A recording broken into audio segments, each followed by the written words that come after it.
Video ini untuk kamu yang sedang mencari kerja, yang baru mulai kerja, atau kamu yang baru lulus dan sedang bersiap-siap masuk dunia kerja. Ingat hal ini baik-baik, supaya kamu bisa jadi pekerja yang berprestasi, dan terbuka juga kemungkinan jadi pengusaha suatu hari nanti.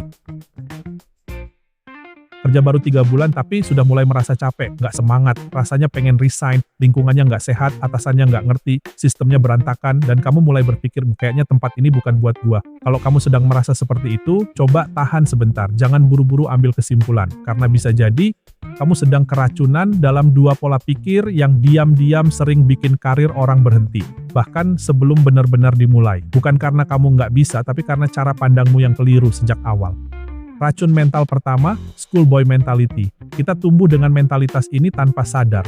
Waktu sekolah, kita diajarkan untuk kompak, tapi seringnya bukan untuk maju, melainkan untuk menyiasati sistem. Kompak nyontek, kompak bolos, kompak saling membela kalau ditegur guru. Guru jadi lawan, bukan partner belajar. Dan begitu masuk dunia kerja, mentalitas ini terbawa. Guru berubah menjadi atasan, kamu mulai cari geng di kantor. Teman-teman yang satu rasa, bukan dalam semangat kerja, tapi dalam rasa frustrasi. Kompak, tapi bukan dengan atasan atau pemilik bisnis. Solid, tapi dalam pasifisme. Dan akhirnya kamu merasa nyaman, tapi jauh dari produktif. Yang harus kamu ingat, kamu kerja untuk cari income dan karir, bukan cari teman, dan bukan berarti cari musuh juga. Tapi kalau kamu hanya bergerak supaya diterima kelompok, kamu akan kehilangan arah. Teman itu bonus, tapi tujuanmu adalah bertumbuh. Dan kalau kamu memilih bergabung dengan kelompok yang cuma bisa ngeluh, kamu sedang menarik diri dari kemungkinan jadi orang penting dalam pertumbuhan perusahaan dan pertumbuhan dirimu sendiri. Racun mental kedua, expert mentality. Ini lebih licin, karena kamu merasa sedang mengerahkan semua versi terbaik dari dirimu. Kamu datang dengan ilmu, framework, tools digital. Kamu pernah belajar sistem manajemen modern, leadership, teknologi, dan kamu membayangkan akan kerja di tempat yang profesional, teratur, dan visioner. Karena semua yang kamu pelajari di bangku kuliah menggunakan asumsi perusahaan ideal. Lalu kamu masuk ke realita, sistem seadanya, tools manual. Saya pernah dengar sendiri, "Coach, ini atasanku, hal simpel aja nggak ngerti, bahkan nggak tahu apa itu Web 4.0. Kamu kaget, lalu kamu mulai mengeluh dalam hati, kenapa sistemnya kayak gini sih? Ini nggak seharusnya begini. Kalau gue yang pegang pasti udah lebih rapi. Tapi kamu lupa, semua teori yang kamu pelajari itu dibangun dengan asumsi bahwa perusahaan tempat kamu bekerja sudah ideal. Sayangnya, kenyataan di lapangan jauh berbeda. Kebanyakan perusahaan masih belajar, masih berantakan, masih jatuh bangun, dan kamu datang di tengah proses itu. Kalau kamu langsung berdiri sebagai pengamat, kamu nggak akan pernah benar-benar masuk. Kamu akan merasa lebih tahu, tapi nggak paham medan, dan kamu malah kehilangan kesempatan untuk belajar dan memberi dampak.